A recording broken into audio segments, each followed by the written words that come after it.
Hello po mga ating dude. Sa lahat po ng mga Leo sign. Kumusta po kayo? Ayos lang po ba kayo dyan mga ating dude? Sa mga Leo sign, dyan po sa kabilang screen. Kumusta po? At pati na rin po sa mga cross watchers. Umpisa na po natin agad mga ating dude.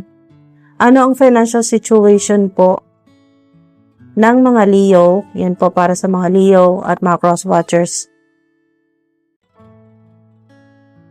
Financial situation at anong malaking money shift ang nagsisimulang mangyari.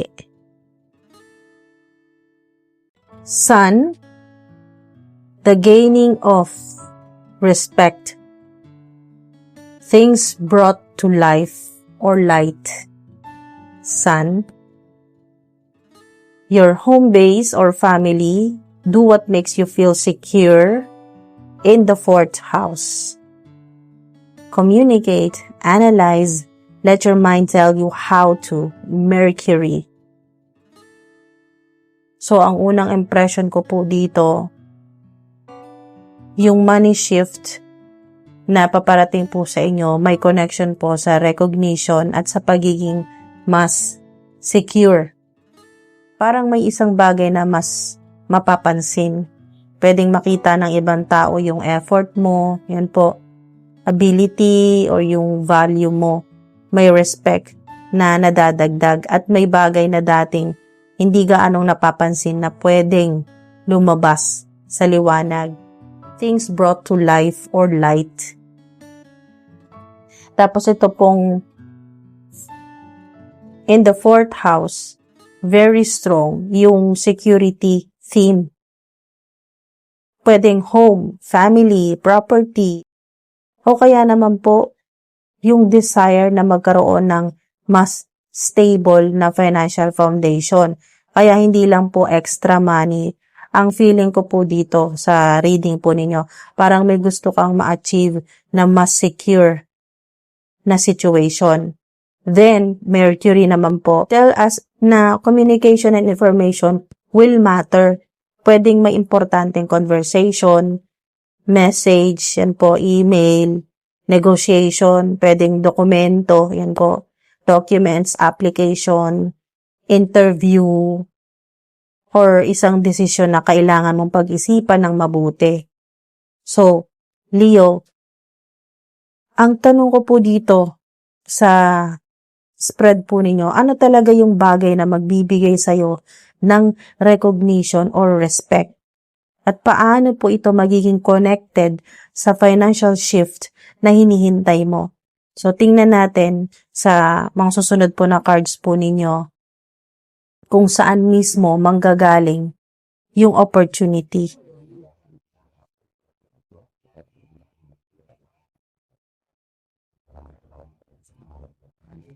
Ano mismo ang opportunity o source ng money shift na magdadala sa mga Leo sa mas secure na financial situation?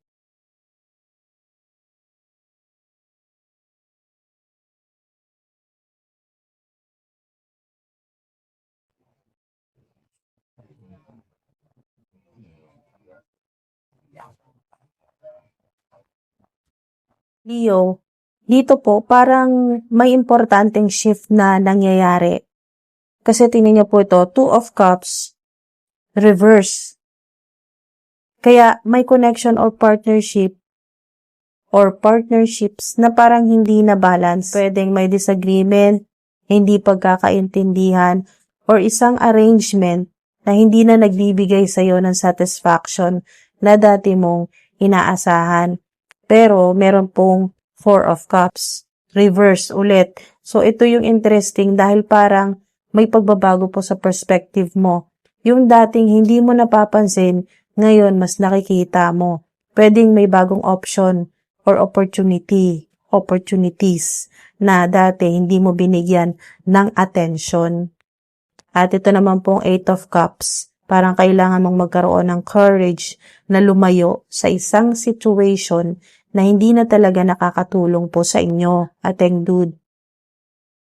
Hindi naman po necessarily literal na aalis ka agad, Pwede po itong trabaho, arrangement, o kaya naman po partnership, project, or financial situation na pakiramdam mo hindi na nag-grow. Kaya kung pag-uugnayin po natin, parang yung money shift mo ay maaaring magsimula kapag nagkaroon ka ng realization na hindi mo kailangang manatili sa isang setup na hindi na nagbibigay sa'yo ng magandang resulta. May bagong possibility na pwedeng makita mo kapag nagkaroon ka ng space para dito. At gusto kong malaman ngayon kung ano yung bagong possibility na lumalabas pagkatapos po nitong 8 of Cups dahil baka yun po mismo ang money shift na hinihintay po ninyo. At mga ateng dito ko rin naiintindihan, ito pong Mercury, yan po yung kanina, ito po sa first 3 cards po ninyo, Mercury, kailangan mong mag-analyze at mag-isip ng mabuti bago gumawa ng move. Hindi po ito basta pag-alis dahil naiinis ka na. Kailangan malaman mo muna kung saan ka pupunta pagkatapos. So, ano ang bagong opportunity? Ano kaya ito? At paano ito konektado sa money shift?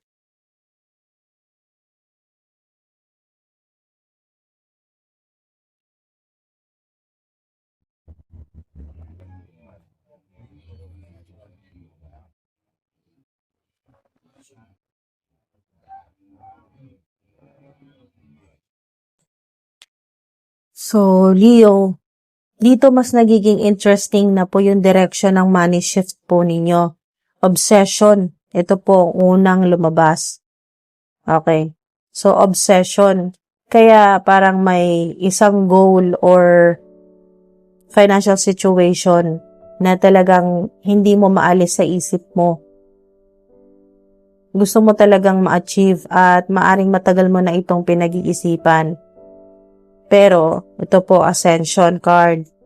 Ito yung magandang part kasi may energy ng pag-angat. Yan po. Elevation, ganyan po. Bossing up. Nakikita ko dito yung bossing up, lady boss, big boss, energy, promotion, ganun po.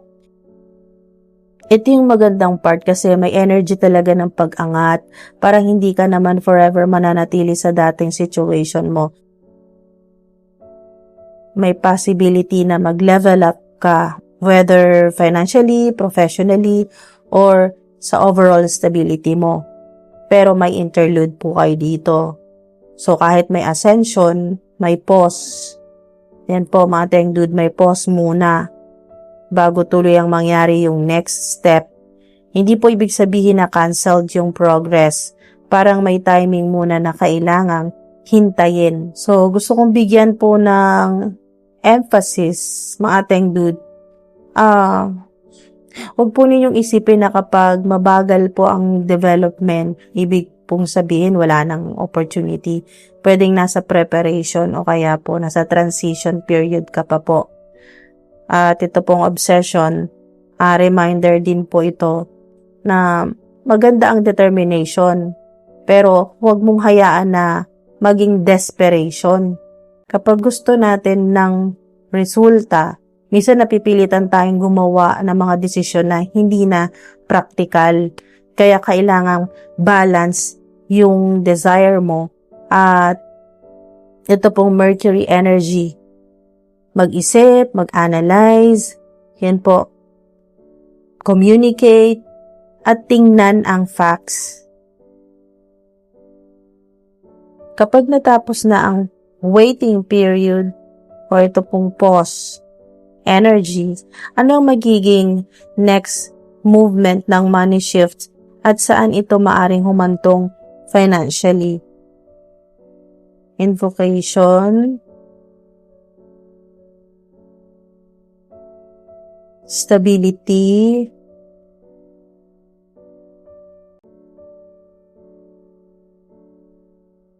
magic, Leo, pagkatapos po ng waiting period, dito po sa pause, timing factor card, pagkatapos po ng waiting period, ito naman po yung mga lumabas. Ritual, invocation, staff, or stability, candles, or magic. At ang pinaka-strong dito para sa akin, mga ating dude, ito pong staff, ito pong stability. Parang sinasabi po ng mga cards po ninyo na hindi sapat na gusto mo lang mangyari yung money shift. Kailangan may intention ka. Yan po, intention.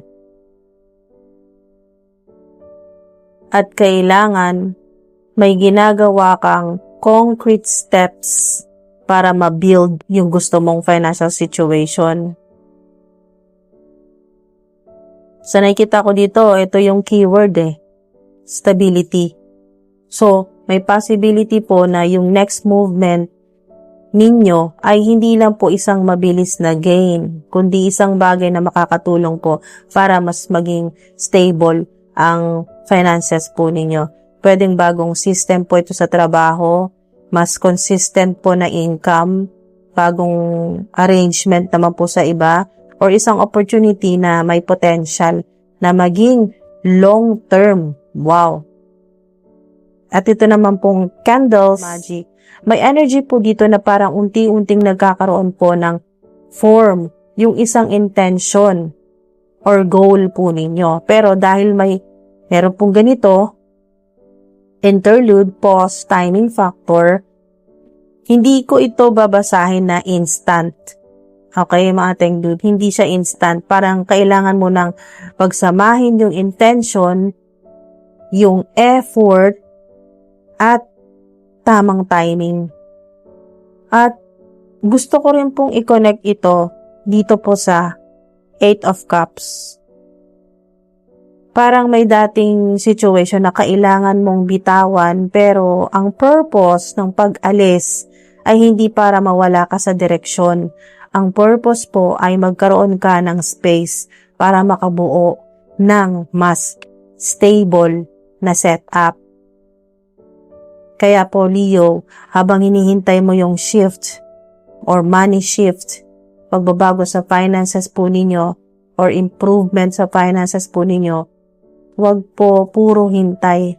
Mag-ready ka na, maghanda ka. Ayusin mo yung kailangan mong ayusin, gumawa ka ng mga practical steps, at bantayan mo yung mga pagkakataong pwedeng magbigay sa'yo ng mas stable na direction. Malapit na pong matapos ang reading po ninyo, mga teng dude. Okay, tanong na tayo, anong magiging actual financial result ng money shift? Okay, ito pong malaking pagbabago sa finances po ninyo, sa kaperahan po ninyo. At ano ang pinakamahalagang advice ng mga cards po ninyo para mapakinabangan po ninyo?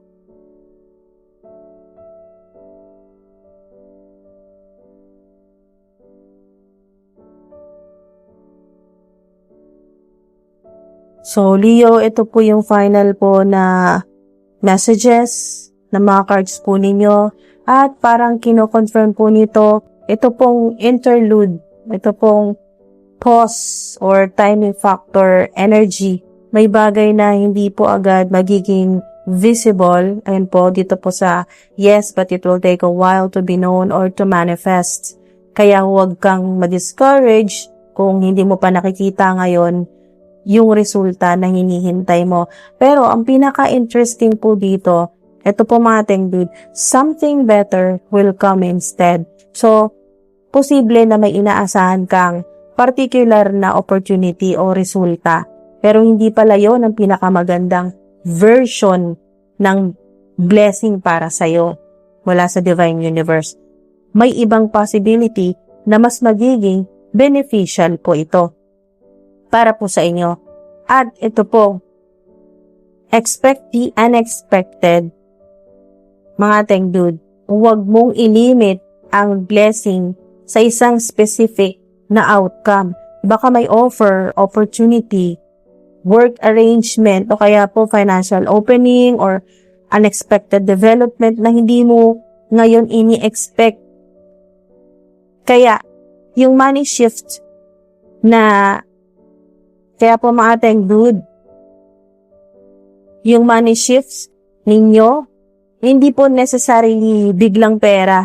Mas nakikita ko po itong pagbabago sa direksyon mula po sa isang situation na hindi po fulfilling. Papunta po sa mas stable na setup. Mga dude. At may possibility na may unexpected opportunity na mas maganda kaysa po sa original mong hinaabangan. Wow! Mga dude, napakaganda, napaka-powerful na mga mensahe, high vibe talaga, high frequency yung mga mensahe sa inyo, ating dude. So, ang mensahe po sa reading po ninyo, overall, huwag mong isipin na kapag hindi nangyari agad ang gusto mo, ibig sabihin hindi na para sa'yo. May ilang bagay po dito na kailangan munang mag-mature bago maging visible. At mas interesting po, may indication kasi na pwedeng may mas magandang dumating. Yan po, something better will come instead. May mas magandang dumating kaysa po sa unang inaasahan mo. Kaya, kung may isang opportunity na hindi po natuloy, isang plano na na-delay, yan po, or isang situation na kailangan mong bitawan, yan po, wag po agad isipin na loss na siya, no? Loss. Yung talagang nawalan ka. Ganun po. Pwedeng nagkakaroon lang ng space para po sa mas magandang direksyon. Okay? Ating good. So, wag kang gumawa ng big financial decision dahil lang gusto mong mapabilis ang resulta. So, ito po yun. Build stability first. Okay? Stability first. Mag-analyze, yan po, dito po sa Mercury card. Mag-analyze, makipag-usap, communicate, makipag-usap ng maayos at maging open sa ibang possibility. Kapag may unexpected opportunity na dumating, tingnan mo muna kung practical at sustainable bago ka mag-yes. Okay, so lucky numbers. 11, 18, 4, 5, 13, 1, 7, at 15. Dito naman po, 4, 6, 8, 19, at 20. Mga maswerteng araw, lucky dates. Sa mga interesado lang po, 4, 6, 18, 19, 20, at 28. Yung mga kung gusto nyo lang pong iwasan or mas maging maingat po kayo sa mga araw na ito, yan po ay 5, 13, 16, at 23. Gamitin lang po ninyo itong symbolic caution dates, lalo na po para sa impulsive spending or major financial decisions, mga ating dude. So, mga maswerteng kulay naman po ay brown, yellow, may purple din po, red, yan po, green, warm yellow po, warm yellow, or gold. Lucky symbols naman po ay sun, yan po, sun, araw, sun, bahay, house. O kaya po yung mga matatamis po na dessert.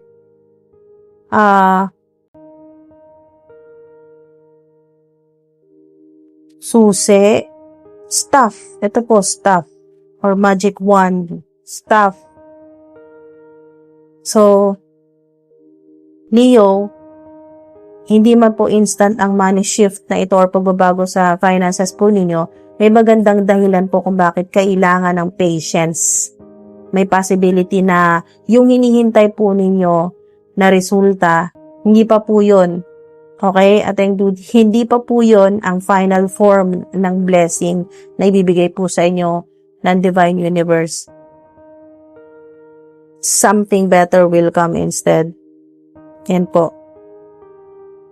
Something better may come instead. Kaya, stay open po kayo, pero stay practical din po. Huwag mong habulin ng isang opportunity na ayaw nang gumalaw. Alright, mga teng dude? Huwag nyo na pong habulin ang isang opportunity na ayaw nang gumalaw. Minsan, yung delay, yan po, yung delay or pause at pag-alis sa dating situation ang nagbibigay po ng space para makita nyo po yung mas magandang opportunity. At sa reading po ninyo ngayon, mga ating dude, ang mensahe talaga ay ito po. Wow! Expect the unexpected. Wow, ating dude. Expect the unexpected. Yan po, maraming salamat po, ating dude, sa mga sumama po sa akin na nandito po sa dulo. Maraming salamat po sa patuloy na suporta po ninyo, sa pag-aabang po ninyo ng inyong mga readings. Yan po. Maraming salamat po sa mga nagko-comment, sa mga masipag mag-comment. Na-appreciate ko kayo. Maraming salamat po talaga. Sobrang laking bagay po nito para sa akin at sa community po natin. Ito po sa channel na to. Maraming salamat. Sobrang appreciate ko kayo, mga ating dude. Salamat po sa patuloy ninyong suporta, sa mga like, subscribe, sa mga nag-share din po. At yan po, ingat po kayo palagi. Sana mag-resonate po kayo dito sa mga high frequency na mga mensahe sa inyo. Expect the unexpected. Wow, mga ating dude. Ingat po. Thank you po.